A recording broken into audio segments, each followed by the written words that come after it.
نائبان رسول، مشائخ اہل سنت، حاضرین اہل سنت و جماعت، خواہران ملت اسلامیہ، السلام علیکم ورحمۃ اللہ وبرکاتہ۔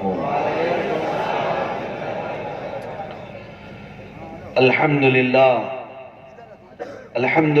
الحنان المنان الذي خلق الإنسان وعلمه البيان، والصلاة والسلام على رسوله سيد الإنس والجان وعلى آله وأصحابه ذوي الخير والإحسان، أما بعد فأعوذ بالله من الشيطان الرجيم، بسم الله الرحمن الرحيم، فليحذر الذين يخالفون عن أمره أن تصيبهم فتنة أو يصيبهم عذاب أليم، صدق الله مولانا العظيم وبلغنا رسوله النبي الأمين المتين المختار الكريم، ونحن على ذلك لمن الشاهدين والشاكرين والحمد لله رب العالمين۔ بارگاہ رسالت معاذ صلی اللہ تعالی علیہ وسلم میں درود پاک کا ہدیہ پیش کریں۔ اللہم صلی علی سیدنا مولانا محمد معدن الجود والکرم وآلہ واصحابہ الکرام وابنہ الکریم وبارک وسلم صلاة دائمة سرمدا ابدا۔ بمصطفیٰ برساں خیش کے دی ہماؤس، گر بہون رسیدی تمام ہو لہبیس، محمد کی محبت دین حق کی شرط اول ہے، اسی میں ہو اگر خامی تو سب کچھ نامکمل ہے۔ عزیزان گرامی، آج کا یہ اجلاس تاجدار ختم نبوت علی صاحب الصلاۃ والسلام کے عنوان سے منعقد ہے۔ اللہ عز و جل ہم سب کے ایمان و عقیدے کی حفاظت فرمائے۔ اس منبر پاک پر اجلہ علماء کرام کی ایک جماعت جلوہ فکن ہے۔ برادر گرامی حضرت العلامہ غلام جیلانی ازہری صاحب، حضرت مولانا روشن ضمیر صاحب، میرے عزیز رفیق کفیل انور صاحب، دیگر علماء، ان کی محبتیں، عنایتیں، شعراء حضرات نے جو کچھ بھی کہا، اللہ مجھے اس کے لائق بنائے۔ میں گفتگو کا آغاز ان بزرگوں کی سرپرستی سے کرتا ہوں، ان علماء اکابرین کی حمایت سے کرتا ہوں۔ سب سے پہلے اس بات کی وضاحت کرتا ہوں کہ اس جملے کو تھوڑا سا بدل لیا جائے، شعراء کی طرف سے بھی، ناظم اجلاس سے بھی مؤدبانہ التماس۔ یقیناً آپ کی محبتیں سر آنکھوں پر، لیکن اس طرح سے کہنا کہ عظمت رسالت پر حملہ ہو رہا ہو، ساری خانقاہیں، سارا ہندوستان خاموش تھا، چپ تھا، یہ زیب نہیں دیتا ہماری خانقاہوں کے لیے۔ یقیناً ہر ایک نے اپنے اپنے مطابق آواز اٹھائی ہے۔ گلشن میں گلاب بھی ہوتا ہے، موگرا بھی ہوتا ہے، ہر ایک کی خوشبو الگ ہوتی ہے۔ میرے عزیزو، ہر ایک نے اپنی طاقت اور استطاعت کے مطابق آوازیں اٹھائی۔ ایسا گمان کرنا بھی میرے لیے جائز نہیں کہ کوئی سنی حضور کی توہین سن کر خاموش بیٹھا ہو۔ گمان بھی میں نہیں کرتا، چہ جائے کہ خانقاہیں، عام سنی کا دل جل جاتا ہے حضور کی عظمت پر کوئی آ جائے۔ لہذا میں اپنی جانب سے تو یہ کہوں گا کہ سارے علماء، مشائخ، ائمہ، مساجد، سبوں نے اپنی آوازیں اٹھائی، اور ایسا بھی نہیں کہ دین الہی کے خلاف صرف مجدد الف ثانی نے ہی آواز اٹھائی تھی۔ ہزاروں آوازیں اس وقت بھی آئیں، لیکن مولا تعالیٰ کسی آواز کو سب پر فوقیت دیتا ہے۔ عظمت رسالت پر حملہ ہندوستان میں جب ہو رہا تھا، علم غیب، حاضر و ناظر کے مسائل پر بہت سارے مشائخ اور علماء نے کتابیں بھی لکھی، رد وہابیہ، رد دیابنا بھی کیا، لیکن جو بریلی سے آواز اٹھی، اللہ نے اس کو سب پر حاوی فرمایا۔ تو ساری خدمتیں اپنی جگہ پر، اور اللہ تعالیٰ سب کو اس کا صلہ عطا فرمائے۔ اب فقیر کے متعلق آپ کا حسن ظن ہے، بات میں اتنی ہی جانتا ہوں کہ درد سے نکلی ہوئی آواز اثر رکھتی ہے۔ ہمیں اس بات کا درد تھا کہ ہم رسم ادا کرنے کے لیے کسی کا جواب نہیں دے رہے تھے، بس ہمیں خوف اور درد یہ لگا ہوا تھا اسی حال میں اگر دنیا سے رخصتی ہو گئی تو قبر میں اگر حضور پاک نے مجھ سے پوچھ لیا کیا تو اسی ملک سے آتا ہے جہاں سے مجھے گالیاں دی جاتی ہیں، جہاں مجھ پر غلیظ مغلظات بکے جاتے ہیں، تو ہمارے پاس کون سا چہرہ ہوگا؟ یہ درد ستاتا تھا اور آج بھی ستاتا ہے۔ آج بھی یہ احساس ہمیں سونے نہیں دیتا کہ کل کو بارگاہ مصطفیٰ میں کھڑے ہونے جیسا چہرہ بھی تو نہیں ہے، کہ ان گستاخوں کو ہم کروڑوں ہو کر کے بھی کچھ نہیں کر سکے۔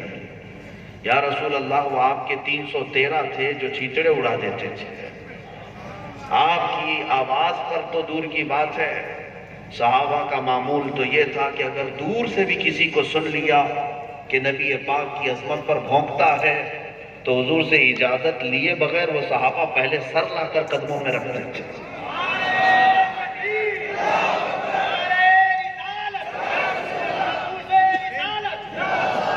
ہماری حالت تو آج یہ ہے کہ ہم کروڑوں کی تعداد میں ہیں، کروڑوں کی تعداد میں ہیں۔ اسی بات پر تو شرم اور احساس رات کو سونے نہیں دیتے کہ رسول پاک صلی اللہ تعالیٰ علیہ وسلم کی امت آج اتنی بڑی طاقت کے ساتھ موجود ہے کہ پوری دنیا میں 57 ملک اسلامی کنٹریز کے نام سے جانے جاتے ہیں۔ اسلامی ملک جہاں پر اسلام کے نام سے مذہب چلتا ہے، بڑے بڑے بادشاہ ہیں، بڑے بڑے پریزیڈنٹ ہیں، پرائم منسٹر ہیں، اور کئی ملک ایسے ہیں جن کی طاقتور فوجیں ہیں، طاقتور فوجیں دنیا کی۔ مصر کی فوج بڑی طاقتور سمجھی جاتی ہے، لیبیا، عراق، ایران، یہ سارے طاقتور افواج کے مالک ہیں۔ یہ 57 ممالک اسلامی حکومتوں کو چلا رہے ہیں افواج کے ساتھ۔ کئی تو ملک ایسے ہیں جو ایٹمی طاقت رکھتے ہیں، باوجود اس کے میرے آقا کی شان پر جب بھدی گالیاں دی جاتی ہیں تو یہ سب کچھ بھی نہیں کر سکتے۔ آپ کو میں بتاؤں، ایمان جب ہوتا ہے تو صلاح الدین جیسا ہونا چاہیے۔ صلاح الدین ایوبی کی تاریخ اگر آپ پڑھو، ہمارے مورخین کی لکھی ہوئی بات نہیں کروں گا، انگریزوں نے جو تاریخ لکھی ہے صلاح الدین ایوبی کی وہ بھی پڑھ کر کے دیکھ لو۔ انگریزوں نے جو لکھا ہے، ریچرڈ نام کا ایک مورخ ہے، اس نے لکھا پوری دنیا میں ایسا کوئی جرنیل میں نے نہیں دیکھا جو اتنا نرم دل ہو، اتنا نرم دل ہو کہ اگر 1,00,000 فوج لڑنے کے لیے آئی اور اس پر تلوار بھی اٹھا چکی ہو اور غالب نہیں آ سکی تو ان میں سے 90,000 کو صلاح الدین خود اپنے ہاتھوں سے آزاد کر دیتا، آزاد کر دیتا۔ بڑے بڑے لوگوں کو جو تلوار بھی اٹھاتے تھے، ایسا رحم دل، نرم دل سلطان اور جرنیل ہم نے دیکھا نہیں۔ یہ انگریزوں نے لکھا، لیکن اسی صلاح الدین کا حال یہ تھا، بیمار ہو گئے، ملک شام کے ایک علاقے میں بستر پر آ گئے۔ ایک مسلمانوں کا قافلہ حلب سے گزر رہا تھا، عیسائیوں کے ایک سپہ سالار نے، برنس نام تھا، ان مسلمانوں کے قافلے پر حملہ کیا اور انہیں گرفتار کیا، ان کا پورا مال لوٹ لیا۔ ان میں عورتیں بھی تھیں، بچے بھی تھے، جوان بھی تھے۔ اس برنس ظالم نے سارے لوگوں کو مارنا شروع کیا اور مارتے مارتے ایک طعنہ دیتا تھا، اے مسلمان، تم محمد کو بہت چاہتے ہو، بلا لو، کہاں ہے تمہارا محمد صلی اللہ علیہ وسلم۔ مارتا تو تھا، لوٹتا تو تھا، لیکن ساتھ میں یہ طعنہ مارتا تھا، بلا لو اپنے محمد کو، کیوں نہیں آتا؟ نعوذ باللہ من ذالک۔ مسلمانوں کا قافلہ لٹ گیا، پٹ گیا۔ پھر خبر صلاح الدین تک آئی، صلاح الدین ایوبی کو یہ خبر دی گئی کہ برنس نام کے اس ظالم نے مسلمانوں کو، میری آخری خواہش صرف اتنی ہے کہ مجھے اتنی زندگی اور دے دے کہ میں اس برنس کو ختم کر سکوں۔ مجھے دنیا سے اس وقت تک نہ اٹھا جب تک اس شاتم رسول اور گستاخ رسول کا میں انجام نہ دیکھ لوں۔ بستر پر رہے، بیمار رہے، 2.5 سال کا عرصہ گزر گیا۔ 2.5 سال کے بعد صحت یاب ہوئے، کھڑے بھی ہوئے۔ سب سے پہلی مہم جو آپ نے چھیڑی کہا کہ اس برنس کا جو بھی قافلہ ہوگا، جہاں پر بھی ہوگا، اس سے ہمیں معرکہ کرنا ہے اور اسے گرفتار کرنا ہے۔ ہوا بھی، چند دنوں کی معرکہ آرائی کے بعد وہ برنس اور اس کی فوج گرفتار ہو کے صلاح الدین کے پاس آ گئی۔ صلاح الدین نے بہت سارے فوجیوں کو آزاد کیا، جیسے ان کی عادت تھی آزاد کرنے کی۔ برنس کو پکڑ کر کے جب لایا گیا تو تاریخ میں بتایا جاتا ہے صلاح الدین کی آنکھیں لال ہو چکی تھی۔ صلاح الدین کی آنکھیں لال تھی، پورے مجمع کے سامنے برنس کو کھڑا کیا۔ اس نے کہا کہ اے صلاح الدین، تم عظیم جرنیل ہو، ہمارے ہزاروں لاکھوں لوگوں کو تم نے آزاد کیا، عیسائیوں کو تو آزاد کر دیتا ہے، میں بھی تیری گرفت میں آیا ہوں، قید میں آیا ہوں، مجھے بھی تو آزاد کر سکتا ہے۔ صلاح الدین ایوبی کی جلال بھری کڑکتی ہوئی آواز نکلی، کہا برنس، اگر تجھے میں آزاد کر دیا تو اللہ کے عذاب سے کبھی نہیں بچ پاؤں گا۔ اگر میں تجھے آزاد کر دیا تو میں اللہ کے عذاب سے کبھی نہیں بچ پاؤں گا۔ وہ اور لوگ تھے جنہوں نے میری جان پر حملہ کیا، میں نے انہیں آزاد کیا، لیکن تو نے میرے رسول پاک کی شان پہ حملہ کیا۔ اب اس کے بعد تلوار اٹھائی صلاح الدین نے اور گردن پر رکھ کر کے کیا کہا جانتے ہیں؟ اے برنس، 2.5 سال پہلے تو نے پکار کر مسلمانوں سے کہا تھا بلاؤ محمد کہاں ہے، دیکھ محمد نے مجھے تیری گردن اتارنے کے لیے بھیجا ہے۔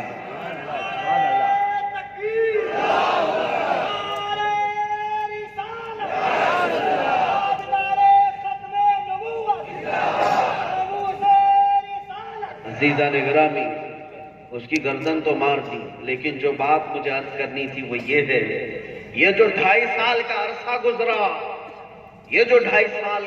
گزرا، روایت میں ہے کہ صلاح الدین ایوبی ایک رات بھی بستر پر نہیں سوئے اور اپنا پیر نہیں پھیلایا، پیر لمبا نہیں کیا، فرش پر اپنے پیروں کو موڑ کر رات بھر بیٹھے رہتے، اور بیماری کی حالت تھی۔ جب خادم کہتے کہ آپ سو جائیں، صلاح الدین ایوبی کہتے تم کس کو مشورہ دے رہے ہو مجھے سونے کا، جبکہ میرے نبی کی شان میں گالیاں دی جا چکی ہیں، حضور پاک کی عظمت کو للکارا گیا اور تم کہتے ہو کہ صلاح الدین بستر پر سو جائے۔ عزیزان گرامی، اسی لیے تو میں بار بار چیخ کر کے کہتا ہوں، ہر چیز پر کمپرومائز کیا جا سکتا ہے، عزت رسول پر کبھی نہیں۔ آج میرا مشن صرف یہ ہے کہ میں جلسوں میں یا تقریروں میں اس لیے نہیں آتا کہ میں کوئی مقرر آدمی ہوں یا خطیب ہوں، میرے اندر تو ڈھنگ بھی نہیں ہے خطابت کرنے کا، میں مقررین کی اداؤں سے بھی واقف نہیں ہوں، لیکن صرف یہ درد تم تک تقسیم کر کے جانا چاہتا ہوں۔ کیا ہے مسلمانوں، بہت سارے معاملات پر تم سڑکوں پر آتے رہے، راشن کے نام پر، پانی کے نام پر، بجلی کے نام پر، الیکشن کے نام پر، ووٹنگ کے نام پر، لیکن تمہیں خبر نہیں تم تو امانت تھے رسول اللہ کی، تم حضور کے لیے پیدا کیے گئے ہو اور تم امت ہو میرے مصطفیٰ کی۔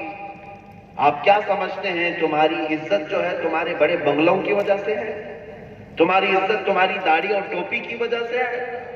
تمہاری عزت صرف اور صرف نام مصطفیٰ کی وجہ سے ہے۔ آبرو ما زنام مصطفیٰ، اقبال نے کہا ہے ہم سب کی عزت و آبرو صرف رسول اللہ کی وجہ سے ہے۔ اور آپ کو یہ پتا ہے ایسے ایسے گناہ ہمارے معاشرے میں ہیں جس کی بنیاد پر آسمان سے آگ برسنی چاہیے، عذاب آ جانا چاہیے۔ کیا گناہ نہیں ہے ہمارے قوم میں؟ پہلے کی امتیں جب گناہ کرتی تھی تو عذاب آتا تھا۔ کیسا عذاب؟ قوم لوط پر نوکیلے پتھر برسائے گئے تھے، لواطت کرتے تھے، نوکیلے پتھر برسائے گئے، فَأَمْطَرْنَا عَلَيْهِمْ حِجَارَةً مِّن سِجِّلٍ مَّنضُودٍ، قرآن کہتا ہے۔ اور قوم شعیب ناپ تول میں کمی کرتی تھی، اللہ نے عذاب بھیجا، ہواؤں کا عذاب، فَأَرْسَلْنَا عَلَيْهِمْ رِيحًا صَرْصَرًا، انہیں ہلاک کر دیا گیا۔ نوح علیہ السلام کی قوم پر عذاب آ گیا، قوم سمود پر عذاب آیا، صالح علیہ السلام کی قوم پر۔ لیکن آپ کو میں بتاؤں اس امت پر عذاب کیوں نہیں آتا؟ گناہ ویسی ہیں آج بھی۔ میرے عزیز و قرآن کہتا ہے وَمَا كَانَ اللَّهُ لِيُعَذِّبَهُمْ وَأَنْتَ فِيهِمْ، اب اس امت پر ویسا عذاب اللہ نہیں نازل کرے گا، اس لیے کہ ان کے بیچ میں میرا محبوب آرام کر رہا۔ عذابات سے بچے بھی ہو تو کس بنیاد پر؟ رسول اللہ کی برکت ہے.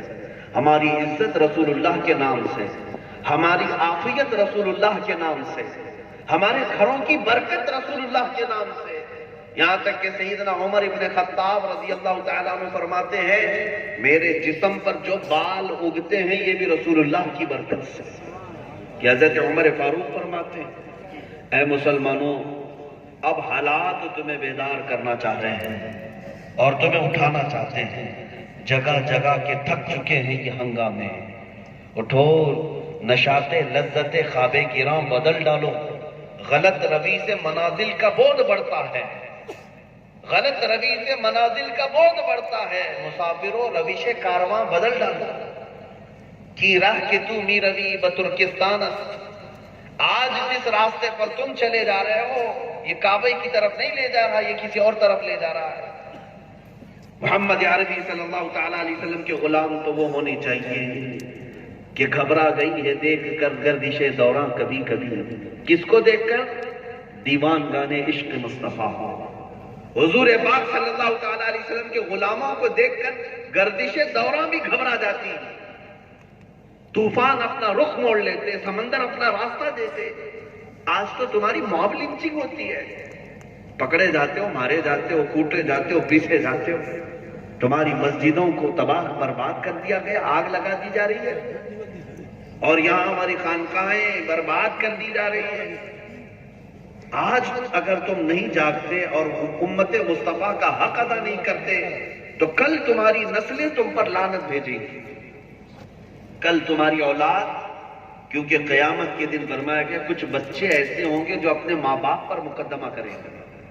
اللہ تبارک و تعالیٰ سے کہیں گے اے مولا سب سے پہلے عذاب میرے ماں باپ پر دے، اس لیے کہ میرے گمراہ ہونے کا ذریعہ یہی لوگ تھے.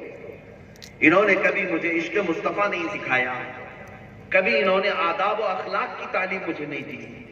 اے مسلمانوں، آج یہ حالات تمہیں اس بات پر لے آتے ہیں کہ آؤ جس روش پر مصطفیٰ کریم صلی اللہ علیہ وسلم نے ہمیں مدینے میں چھوڑا تھا